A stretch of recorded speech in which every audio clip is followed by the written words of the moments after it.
I believe. I think you just might wanna change your mind. Now that you got my love, you don't even come around. Oh, now that you got my love, got me standing on shaky ground.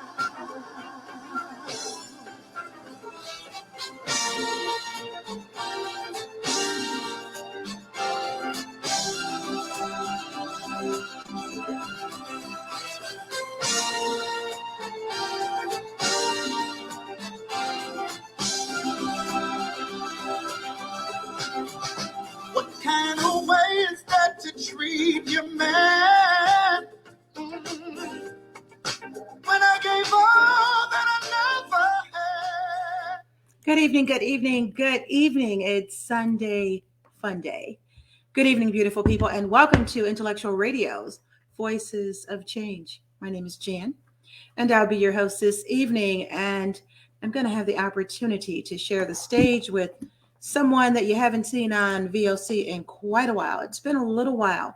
So when this brother comes on, I'm going to give him a hard time. His name is Khalid Scott. He's a relationship specialist, and most of you are probably familiar with him because he's kind of been all over.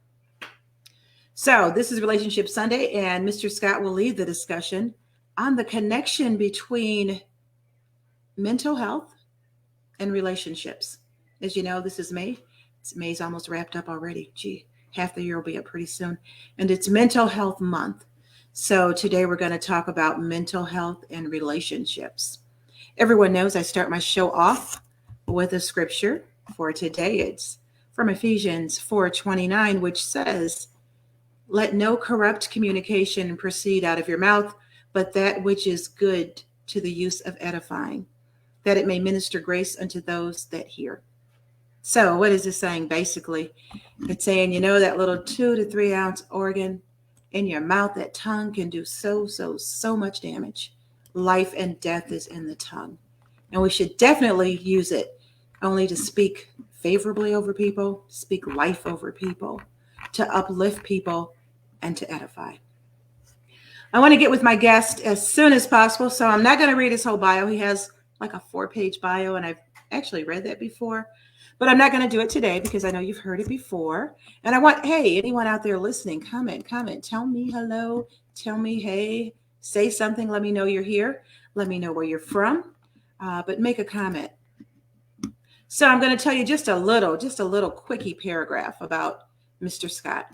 Khalid Scott, first of all, I used to tease and call him Mr. Alphabet because behind his name, he has degrees, certifications, and all kinds of things. He's Khalid B. Scott, BS, MSW, LCSW, CADC, CODPI, CSWHC, LPHA, CWEL.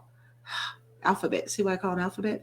Khalid Scott is an award-winning licensed clinical social worker, community mentor, and speaker. He has extensive experience with the foster care system and is a recognized leader in his field. Anyone who's on social media has seen him all over the place. He's a guest in probably most of the shows, at any show that talk about mental health and any show that talk about relationships. I just heard yesterday that he was awarded a Man of Excellence Award. It's his 25th social work related award. Help me welcome this prestigious brother, Khalid Scott. Welcome, Khalid. Good to be back. Good to be back home. It's been a long time. And I got to start it off. I know you don't want to hear this, but you look a wee bit different. I got myself jealous. I'm a hater. I'd admit it. I'm a hater. But you look fabulous. Thank you, sweetheart. Thank you. Over the last 8 months, I've lost 110 pounds. Over the last 8 months? Over the last 8 months. Absolutely. Okay, so maybe we should carve out part of the show, because a lot of us are struggling with that weight thing. And I talked to you about it when I first noticed it. And Right. I've been actively trying to do something, and there's been subtle changes, not 110 pounds, but Yeah. subtle changes. But me, I don't know. Maybe that's your next book. I don't know. Absolutely. And basically, Janice, the only thing is when the doctor told me that I was 321 pounds and that I was knocking on diabetes door, that's all I needed to hear, And I went grocery shopping that day, bought over $300 worth of fruits and vegetables and chicken breast and fish, and went to the gym that night. And I've just been rolling like that for the last 8 months. And it's being Wow. razor being focused. You know, Yes. you've been focused and committed, but yet you seem to maintain balance. Not that I'm scoping your social media, but I still see you going out to dinner with your mentees and going out to ooey and doing this and doing that. And come on now, and you're still losing weight. Now, I'll be honest. I'm about at the point. There's a lot of things out there to help sisters, to help us and brothers, to help us lose weight. There's a lot of things out there now. And I'm about at the point where it's about time to do something, because to your point, when you get to a certain weight and as we age, Yes. hey, we have to do something. Absolutely. Do you know Diane Anderson from South Suburbs of Chicago? Hey, Lady Di. Hey. And then we have Cynthia from Indianapolis, who didn't say where she's from. And Cynthia, give him a hard time, please. Give him a hard time. Thank you very much. And yeah, I agree. Congrats. I'm just jealous. Congrats. Right. I mean, he went to the doctor, heard that news, saw those digits, and started aggressively working. Right. And that's excellent. That's fabulous. That's right. I just want to know how you managed to do it and still go to ooey and still have lunch and dinner with your mentees. Don't that make you want to kind of go over, you know what I mean? It doesn't? Okay. Well, what happens is this: basically Sunday through Friday, I'm only eating 600 to 800 calories a day. Huh? Yeah, 600 to 800 calories a day. And when people hear that, there is like, wait a minute, whoa. And I tell people, look, what it is I eat a bowl of oatmeal in the morning with a gallon of water. For lunch, I'll eat a fruit salad or a chicken salad. And then for dinner, I might have some like air fried drumsticks and some oven roasted French fries or something, and that's what it is. But the water helps fill me up. And then the thing is, your body has this way of acclimating to your diet. So like after that first week of really kind of like, oh my God, this is hard, my body went into, well, I'm with you on it. Wow. And like if I try to go over 1,000 calories, my body won't even let me. Oh, you just feel probably yeah. Adjusted. So like my waistline is now, when I started it was 46. Right now it's 34. 34? 34. So it's shrunk. You know what I'm saying? It's shrunk. So when your body starts shrinking, your appetite isn't. Now, what I have to be careful of, say if I eat something sweet, something about that is a trigger. So I have to be very mindful. Like if I buy a candy, I can't buy a bag of candy. Just eat one candy bar and be done with it. You know what I'm saying? Because once you get that taste, right? Once you get that taste, like, give me more. Right. That's what I was wondering about. Yeah. Right. And so then there's also ways you can trick your body. So I love candy, right? So I started to eat raisins, nature's candy, right? Okay. Started eating strawberries, and I put a little honey on top of it. So it gave me my sweet fix. And then like I used to love chips. So what I do now, I eat crackers because I want that the texture of a, you know what I'm saying? The crunch, yeah. Absolutely. And then like when I eat vegetables, I'll put a little A1 steak sauce over the vegetables or some barbecue sauce, right? And it tricks your body to still thinking you're getting, which, and then I don't ever call when I eat a regular meal like Giordano's or a couple of pieces of Harold's chicken, right? I don't call it a cheat meal. I call it a gift meal, right? Because words have power. Yes. So if you say cheat, it's a negative connotation. Then you feel bad. If I say a gift meal, man, I'm gifting myself because 6 days of eating well, 500, 600 calories. right? I get to have this regular meal, and it's still under 1,000 calories. Like, get this: 2 slices of deep dish pizza from Giordano's is only 800 calories. Really? Right? Yeah, it's only 400 calories per slice. So it's still 800 calories. Okay. And then I drink water with it, right? Okay, instead of drinking something else, yeah. Absolutely. So it's just how you do it. And then going to the gym, you know, it makes those endorphins jump. And then I used to keep all my skinny guy clothes in my basement because I couldn't fit them no more, right? Oh, yeah. You had to know when I got towards the end, I went down to my basement, grabbed all those clothes, and did the switcheroo, right? And what I also did is I packed up all my big boy clothes, put them in a hefty bag, and I donated them. There you go. Because you won't need them. Because I won't need them ever again. Ever again. And then the love I'm getting when I did my before and after, and I sent you the picture too. Mm-hmm. When I did my before and after, I got so much love on Facebook and other social media. And people been calling me ever since, like, Khalid, help me. How do you do it? How do you do it? And I'm like, you got to be mentally ready, because this won't matter if you're not. If you're not mentally ready, it's not going to happen. Here's a before and after. Let me. I see it. We see it. Hold it right there. Okay. The last time he was on my show, he wasn't like that, but he wasn't like he is now. Right. How long ago was that picture? Do you know? The before? I think it's August. August? Yes. Okay, folks, this is August, and this is now. So, again, he's lost 110 pounds in 8 months. 8 months. But you have some good points, because even if I do go the route of assistance or help, I still have to mentally get it, because even after I reach my goal, how am I going to sustain it? Absolutely. So, absolutely. And then you're going to want to do good. You're going to want to, because remember, this is for you. And this is part of self-care. And, you know, that's when I'm always preaching in the self-love.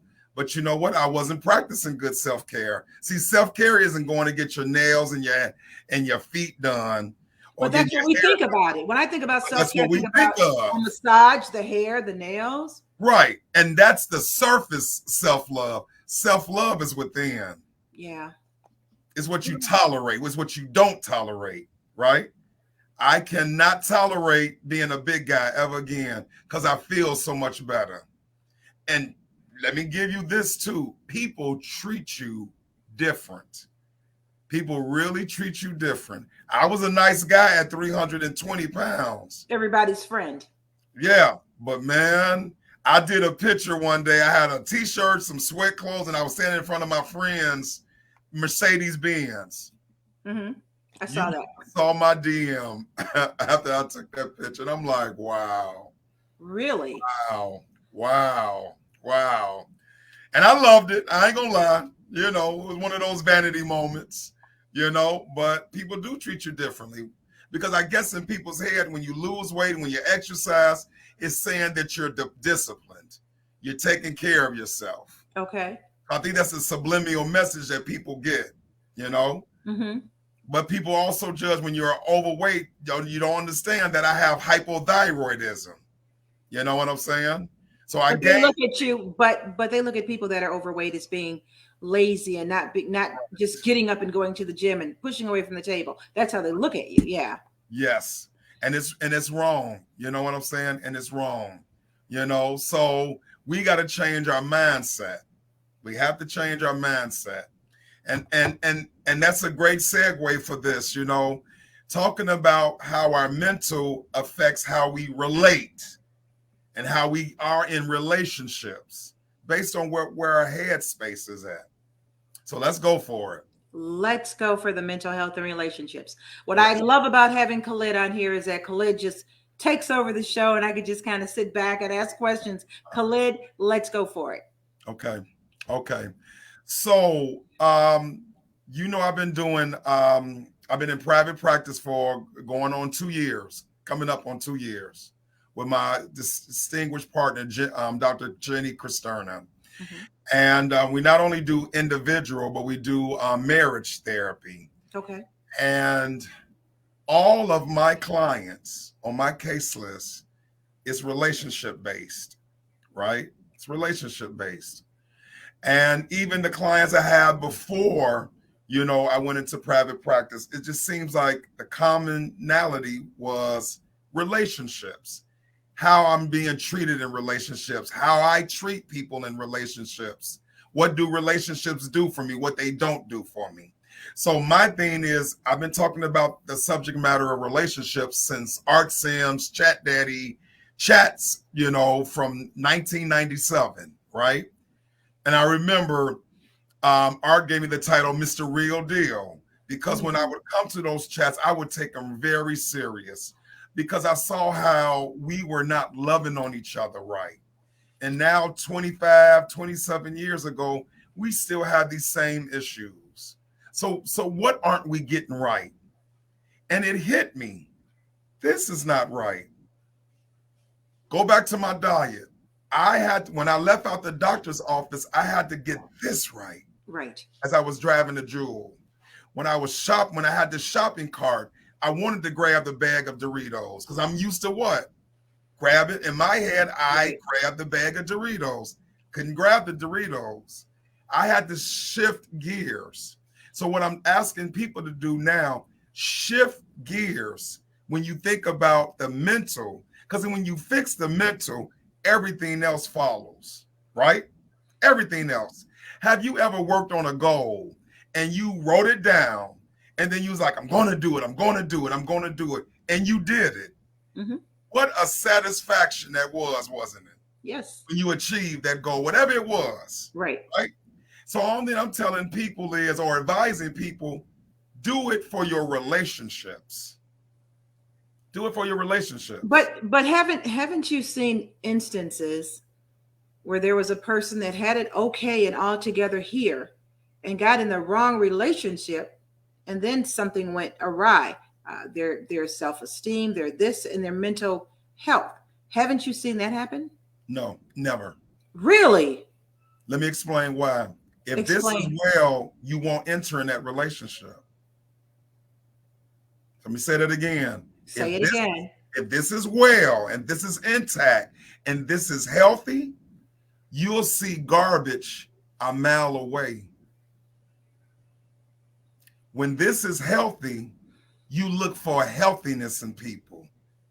Even if you're on the phone with a joker and he starts saying, or she starts saying some things that just don't sound in sync, you'll be like, you know what, nice conversation.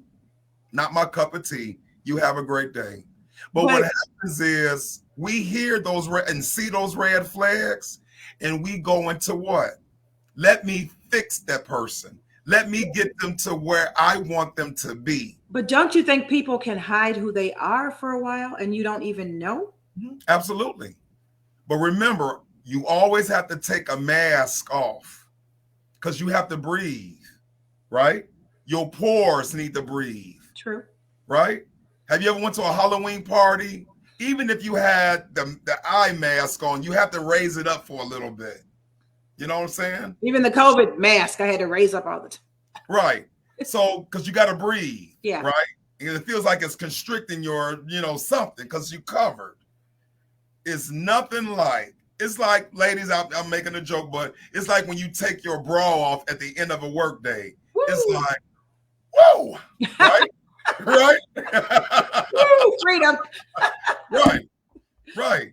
Is if you wear a wig, you take it off and it's like, whoa. Yes.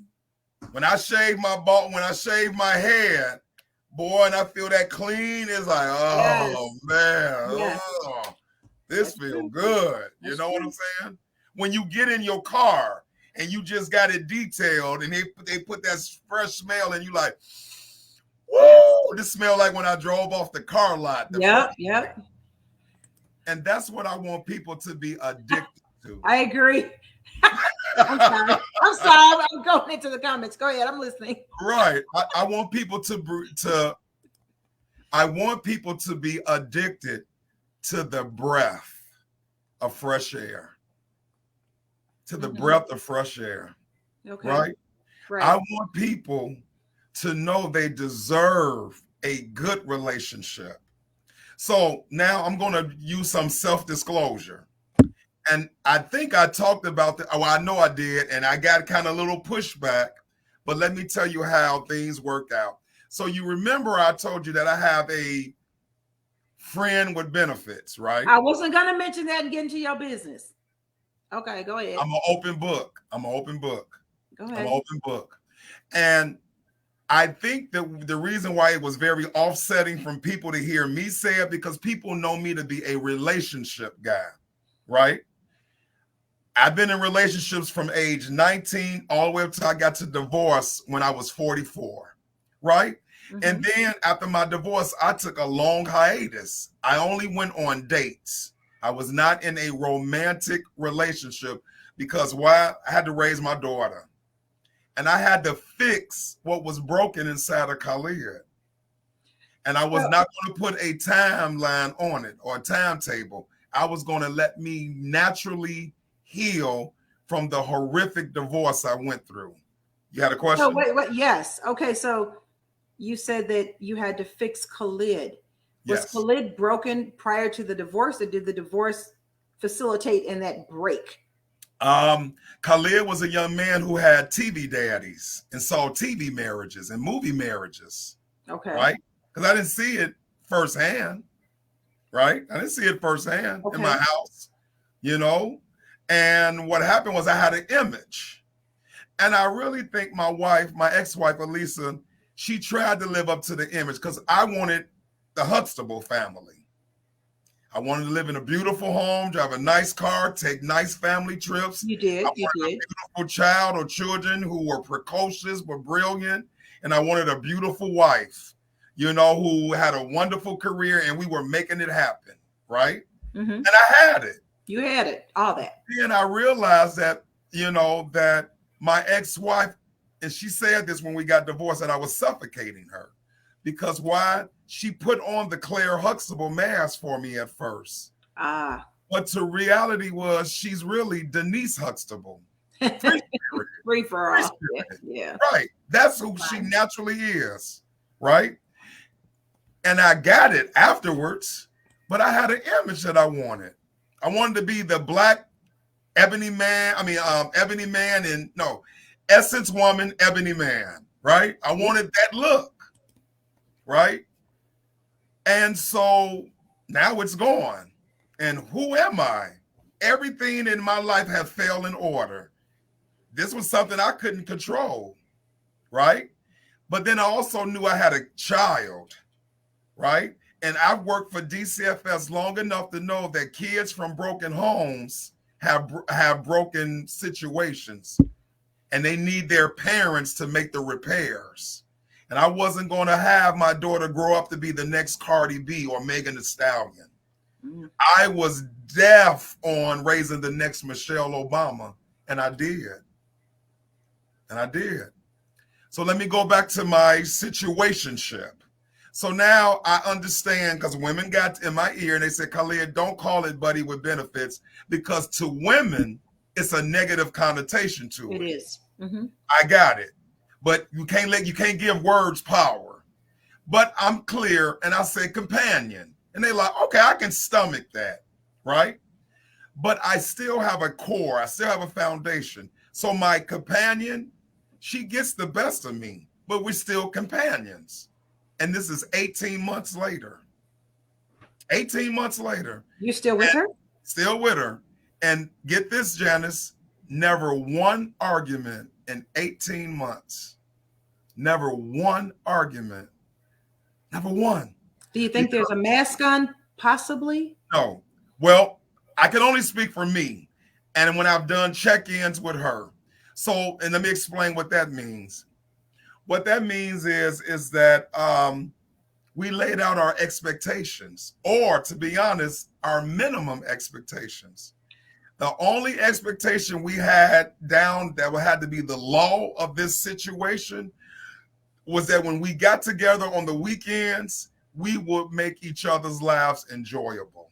Oh, okay. My companion, she's a principal at a high school, and she's finishing up a PhD program. Oh. So she's busy. Oh, yeah. I'm in private practice, and I work for the federal government during the day. I'm busy. We both are empty nesters and divorced. So her son is in Atlanta at school. My daughter's in Massachusetts at school. So when we come together on the weekend, it's about having fun, venting out how the week been, going out to eat, going enjoying movies, and just enjoying each other's company. And Janice, this is the best situation I've ever been in my life, because it's a give and take. She makes sure I'm good. I make sure she's good. And you're monogamous, right? Yes. Then At first, it's a perfect situation. I mean, but let me say, at first I wasn't. I was dating still. I was dating real. But now my thing is I got to focus in on other stuff. Plus, I went on my diet, right? Or my life-changing life situation journey. So I had to be focused.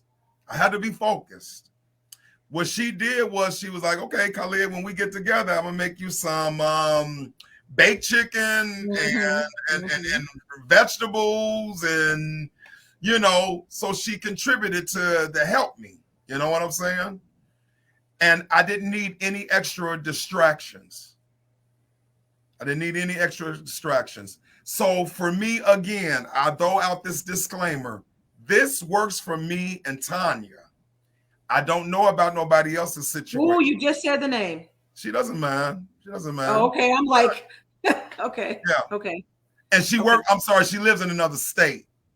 No. You didn't say that. No. I did. No. I said she was from Indiana. Right. Yeah. So, you know what I'm saying? And so, again, this works for us. This is not me projecting or telling somebody else they need to do it.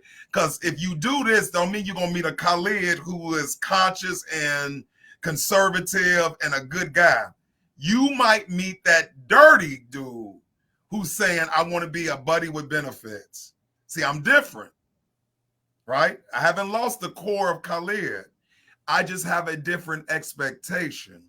But that actually sounds like many women in my situation or her situation that are extremely busy, particularly Monday through Friday, with jobs and everything else that you're doing. You really don't have time. And heaven forbid if you have kids, even if you're an empty nester. So something like that with a person who you're having fun on the weekend, it sounds almost perfect. You're monogamous. That's perfect. I mean, that's not much different, in my opinion, from a traditional relationship. But okay. Yeah. But again, it's the mindset. Somebody may say, Khalid, you know what? It sounds like you're in a relationship. Maybe I am, but in my mental, I'm in a situationship, and it works for me. And also I have to learn, I can't let other people put their labels on this. So if it makes people feel good to say, no, Khalid, you're in a relationship, go ahead. Go ahead. It's fine. And again, once this is healthy, once this is in your control and nobody else's control, then you have no troubles. I got a question. When you kind of prefaced it and said that there are no expectations, minimum expectations, as a male, what expectations do you normally hear about? It depends on the man. Before, when I was in relationships, you have to cook. I'm an eating dude, right? I love eating food that I know a woman prepared. It's something just more. Food is more delicious when it comes from a woman's hand. For me. Okay. Some men are the cooks in home. They don't need that. That's what I need. The expectation, I like femininity. Okay. I don't like nothing that's reminiscent of masculine in a woman. So that I'm the boss at work stuff and all that's just not my cup of tea. That's not mine. Or you could be the boss at work, but as soon as you hit this door, Oh yeah. I need femininity. Okay. You got to leave boss chick in the car until you go to work the next morning. I love femininity. I love nails. I love hair. I love little lip gloss on lips. I love hugging. That's what I like. That's me. You know what I'm saying? So those are my only expectations. You know, that's work. With my friend, my companion, she does that. She does it. You know what I'm saying? So even though she a principal, when I see her on the weekend, I don't get I don't get that. Well, you typically wouldn't get that anyway with somebody who's a boss at work. They want to leave that at work. That's stressful. You don't want to carry that beyond the walls of where you are. Anyway, whatever. Well, when I talk to my male friends who have those wives who are making money and stuff, they do forget sometimes to take that hat off at the door. Yeah. Yeah. You know? So again, it's what you want. Okay. It's what you want. And going back to the mental, a lot of us, and let's do a deep dive. A lot of us are traumatized, right? So we go into relationships with our trauma, right? So the broken boy meets the broken girl. Mm-hmm. So you got two broken people with broken pieces. And it's like, please fix this piece on me. Please fix this piece on me. Fix this piece on me. No. If broken glass meets broken glass on the floor, what are you going to see? Broken glass. Broken glass. You're not going to see a whole bottle. No. But guess what? A whole bottle meets a whole bottle. What does that look like? A whole bottle. Two bottles put together. And bottle holds what? The liquids, right? Yes. More liquid for you. Broken glass does what to you? It cuts you. It'll cut your feet if you step on it. Why do we search for broken pieces? Why not search for whole?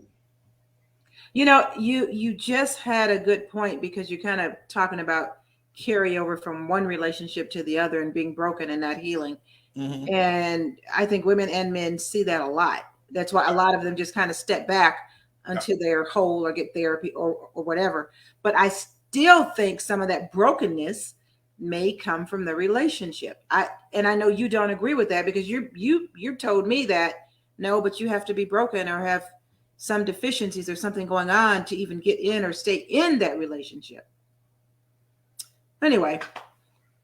No, don't do that. Janice, you know I'm always willing to talk. And when you're confused, you got to let me know you're confused about something. And that's what I'm telling you, because I'm seeing I'm kind of getting what I'm saying is, even if you think you're healthy, so say, Janice, say you have a healthy mindset, high self-esteem, but say you get in a relationship with me and I'm broken and I'm dirty and I do dirty stuff. Which one do you think is going to manifest more? The brokenness.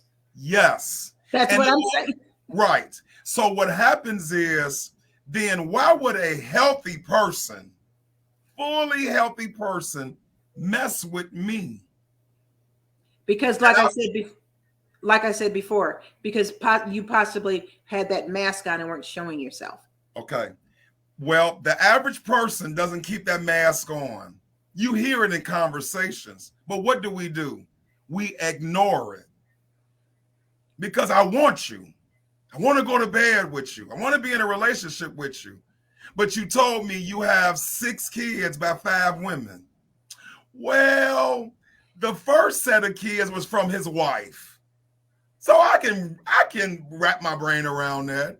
The other 2 women, well, he just had slip-ups. Well, babe, I cheated on my wife with one of those women. Well, his wife probably treated him bad. And that's why he had to mess with another woman. He got a history. He's trending to be a garden tool. Correct. But what happens is, what people start doing is, I want this to fix right in my head. So they start doing what? Let me make excuses. because if he's with me, I can make him better because you think you're all that or whatever. Right. I got another question for you. Yes. I hear this term trauma bonded. Can you explain it? Okay, so trauma bonded is like I take my trauma, you take your trauma, we come together because man, we have something to share. We're like-minded, right? My hurt, your hurt. And maybe, just maybe, you can help fix me and I can help fix you. Oh, bonding the trauma. Okay. Yes. Thank you. Yes. You know, and what happens is that's a couple that has to work extra harder because they both come in deficit based. Going back to my example, the 2 broken bottles, you got a bunch of pieces on the floor as compared to the whole put together bottles that can hold the water. Okay, let me ask you something that you're probably not going to like because I hear this from sisters too when we talk. Do you think a large percentage of Black men have issues? Yes. Yes. Huh? You said yes? I know they do. Yes. Yes, absolutely we do. But remember, we don't feel like we get an opportunity to voice them. We are told, man up, handle the business, stop crying. You got a divorce, man, get on top of another woman. Right. You dare sit around and whine. All these women out here, or I'm going through a divorce.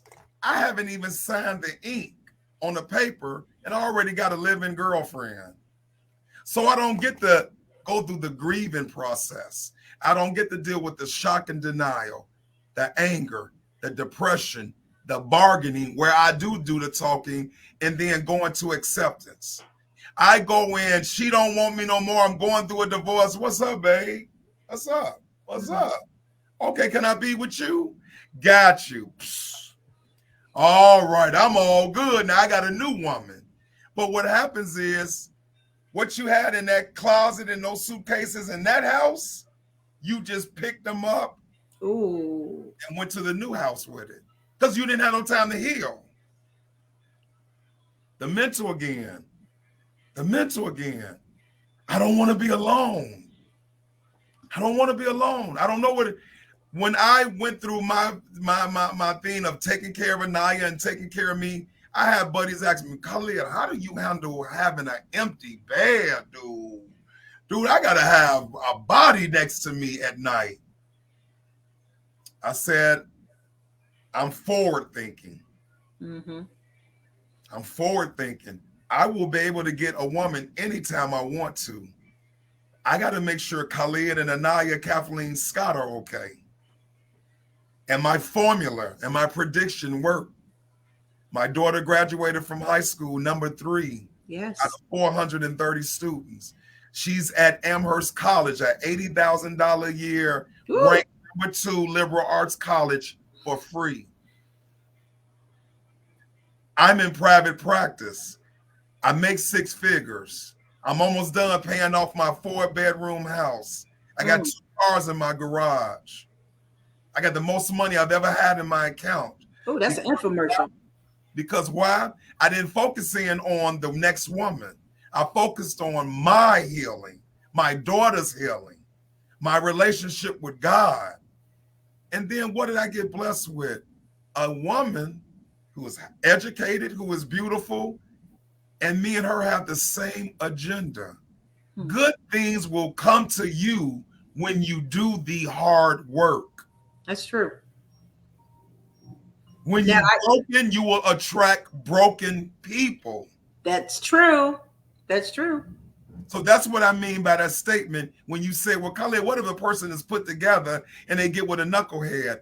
Again, when I will see a knucklehead woman walking 10 miles away because I'm healed. I'm healed. Okay. I'll see it. I'll hear the red flag. I'll see the red flags. I'll hear the things that just not gelling. Why wouldn't I? I know what to pay attention to, right? Okay. I don't totally agree, but that's okay. We can agree to disagree. We don't have to agree 100%. I understand what you're saying. But well, you know what? Maybe this will help. Explain to me your point. Maybe because maybe I'm missing it. My point is I have known many women that are mentally intact. Mentally intact. They think they're dating someone who is Mr. Fabulous. Shows no red flags that anyone can see, or that obviously they couldn't see it either. Then they fast forward, I guess the mask comes off. When the mask comes off, they're already in the relationship. So now they're getting mental issues of, I don't know, self-esteem, mental issues of suspicion, mental issues of just all kind of mental issues related to it, but they didn't start out like that. Okay. That's why I'm saying that. Okay, and that was wonderful. Thank you for the clarity. So let me go ahead and explain it to you, and I hope you get this. I hope I do too. When I ask women, would you set me up with your best friend? Yes, Khalid. Absolutely, I would. She's fantastic. I said, have you ever had sex with your best friend? Khalid. Hello? No, Khalid. I don't know how she is in bed. Oh. Has your best friend cooked for you 7 days a week? No, we go out. Does your best friend manage her money? Do you have access to her bank accounts? No. Does she take baths every day? I don't know, Khalid. I'm not around her. The point I'm making is just because you see a version of somebody doesn't mean when they're in a relationship with a lover, that's true. They still show the same thing. If you met my male friends who are the biggest in the city, garden tools, okay. Glasses, crisp white shirts, ties, Beamers. They're clean cut. I could put on a nice suit. But you don't know the essence of that person unless you're in a relationship. That I agree with that. That's what I want you to do. I agree with that totally. That's true. Now, I'm going back to this men thing again. Miss Harris had a good point. She said, we're talking back a little bit. She said, men are taught to hoe or man up their issues. Right. And I know we have talked so many times about typically most men are unfaithful, or at one time or another have been unfaithful, or whatever. All men. Okay. Most. I thought you said like 99. Okay, all men. So, are men taught to be hoes? Yes. They're taught to just have as many women as possible. Yes. Tell me when in the centuries that have passed have we not been taught? And that's all men. Even the men in the Bible. How were they? Yeah, David. All of them was young. They were garden tools. Well, right. They were available, and they. Right. We got presidents who can't keep it in, leaders of nations who can't keep it in. Right? Because it's about access. Do you think it has anything to do with possibly mental illness or not growing up? I mean, it's all of that. Remember, when a man comes out of the womb, right, he's taken care of, right, by who? A woman. Yeah. Right. Yes. And so and especially if we had a good relationship with mom, wouldn't we want that to be replenished? Yes. Right. Wouldn't we want that to have that with any relationship we have with a woman? We get taken care of. My female friends take care of me as a male friend. One of my friends made me a banana pudding the other day. You know what I'm saying? Mm-hmm. You know, my friends look out for me because I'm the man in their life. You know? So, and because it's your nature to take care of men. Right? And so why wouldn't we? It's our nature to love on women. Right? Love on all of them, right? And it's our nature to take care of all men, right? You said what now? It's our nature to take care of all men. It's your nature. Hold on. I see your sister is acting up again. How can all men be unfaithful and you are not? You are not. And I've answered that question to your sister before, but I'll say it again. I have cheated before. We're talking about now. Not now, but I have. Okay. And remember, when I say all men cheat, you all go into the gender of all men, males. What I've learned over the years. Oh, we don't have to go into that one yet, okay? Because you're gonna start talking. Go on, Khalid. Go on, do your thing. No, that's okay. No, go on, because I know they're not cheating alone. I'm not naive. Absolutely. I mean, absolutely. They're not.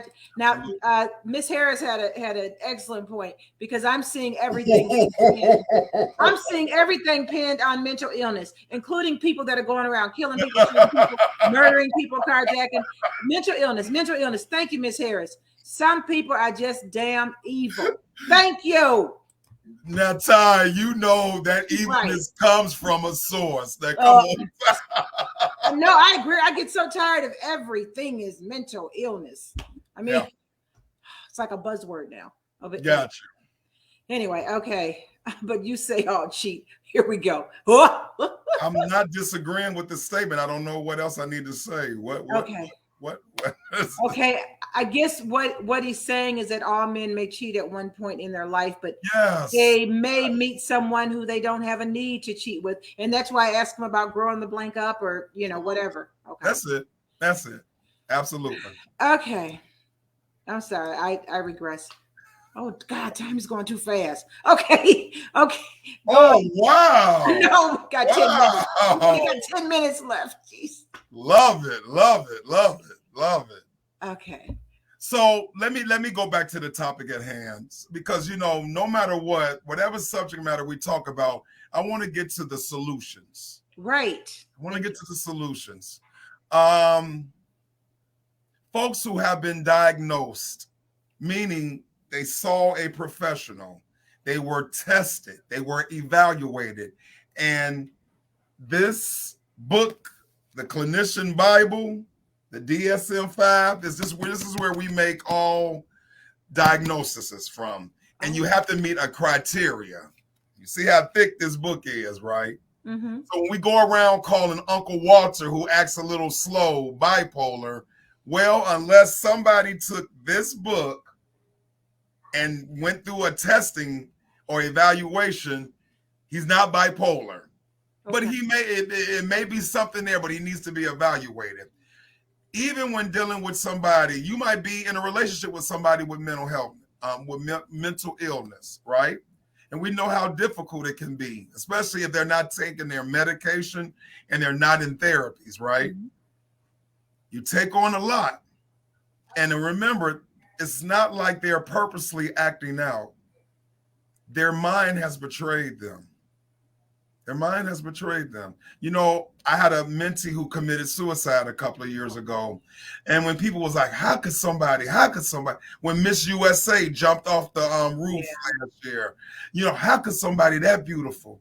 And her mother did an interview on the Red Table Talk with Jada Pinkett Smith. And she said, every day my daughter woke up, she was depressed.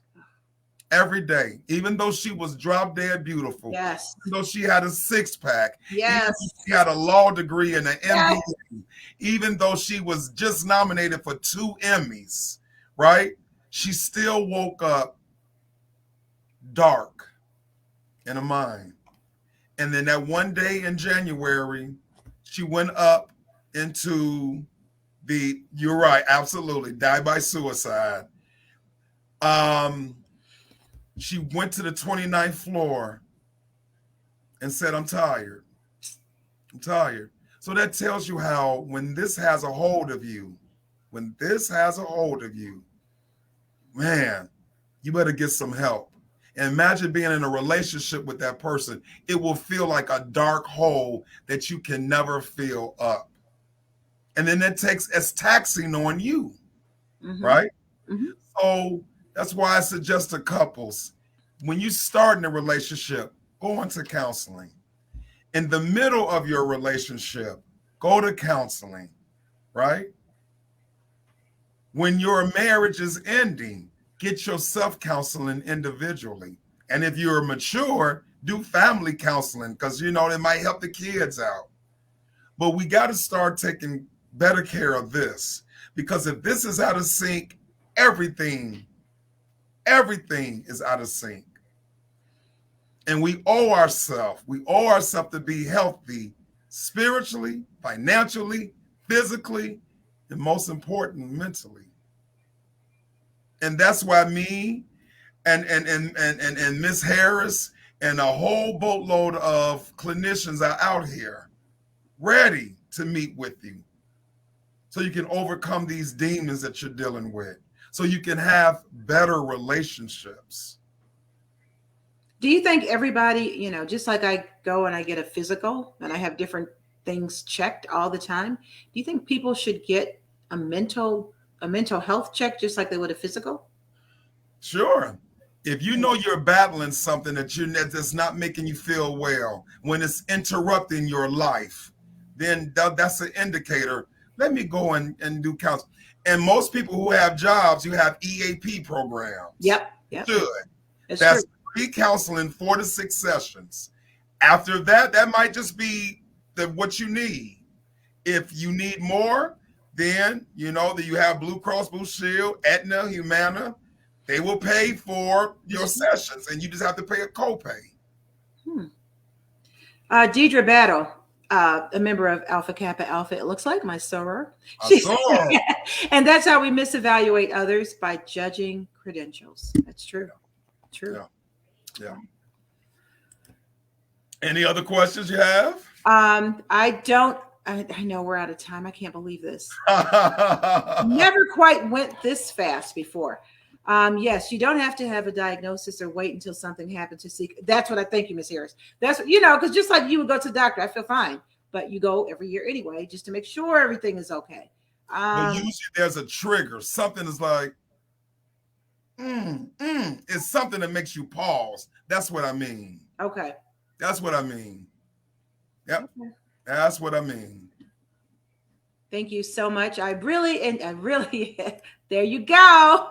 I really enjoyed this conversation. Man, it went by like too fast, absolutely too fast. So, this mental health thing is serious. I'm reading more and more about men killing their families. Okay. Just like the guy that killed his wife and his son, was that mental illness or was that evil? I know you heard about it. He was some type of a legislator, governor, something like that, with red hair. He killed his wife and his son. Right. And I think that was more evil than mental illness. Well, he would have to be evaluated because again, we are being armchair. Yeah, I'm being judgmental too, and I'm just thinking he's just an evil. And I'm hearing more and more about men killing You hear a lot about men killing their wives and wives killing their husbands. Yes. Oftentimes for insurance money or whatever, which doesn't make sense, but they do it. I don't think that's mental illness either, because they have a reason for doing it. They're doing it for money. They're not doing it because something snapped up here. They're doing it because of greed. Right. So I think, that's why I loved what Miss Harris says, because I hear a lot about criminals and I hear a lot about people doing heinous things all the time in the city. And it's always, it's on mental illness and they grew up so this and they're such a disadvantage. Sometimes it is. I'm not dismissing that. Right. But sometimes these people are evil. 5 more minutes left. Right. But for me, the evil had to come from somewhere. So you want to still be able to diagnose them just to see what's, because sometimes there's something going on. Right. It could have been a history of abuse. You know what I'm saying? And that triggers people. I don't believe we just all born with this demon in us. I think life circumstances feeds it. So you don't believe anyone is born evil? No, I don't. Asking. Okay. I think it's how you treat it, how you're raised, right? Okay. And then what the choices we make. But I still would like to give the benefit of the doubt, like, let's evaluate. And again, it's my opinion based on my experience. And you're the one with 20 plus years experience. In 30 years. 30 okay, years. I was trying to make it like you're young. And come on now, help me out. Look at all that. Look at all that paper. Look at all that paper. Help me out. Okay. So what I want you to do in the next, we only have it. Must find out the history of the family. You are taught evil. Well, I mean, everybody has an opinion. I think there are a few people that are born evil, but everything is right. Everything. Let me say that everything. Like my colleague, Miss Harris, she said, be proactive. She's absolutely right. I agree with her. Absolutely right. Mm-hmm. Absolutely. Always, because again, that's self-care and self-love. Let me not wait till something is going wrong. Let me do the upfront work. Right. Always. And again, just to reinforce the message of today about the mental health in our relationships, okay. Right? You owe yourself a healthy life. We all know that we all want relationships, valuable, loving, positive, productive relationships. You do your end and let the rest happen. You know what I'm saying? When you see the red, when I hear people say, because I always ask when a breakup happens, did you see this in the beginning? I've never had one person tell me, when I do a hindsight, I saw it. I just chose to. Wait, so you mean in all the couples who you counsel, when you asked them, did you, in hindsight, did you see this at the beginning? As they reflect back, they did see something? Yes. All of them? They saw the red flags. All of them. All of them. All of them. All right. All of them. But again, they chose to, like, maybe I'm the magician who can make this better. And I get it. It's wonderful to be optimistic, especially when a relationship is new. You are optimistic. You want the best. But we're human. We're human. And what have I always said? We are married, not to people. We're not married to people. We're married to our patterns. Married to our patterns? Our patterns. Okay. Do you understand what that means? Explain it more. What it is that if you have a preference of a man, right? You know he wants this. You will more than likely, even if you veer a little, choose to be with a man who has this certain type of criteria. That I like. That you like.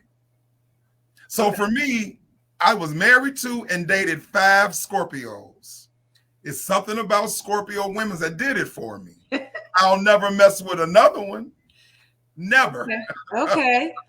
But I had a pattern.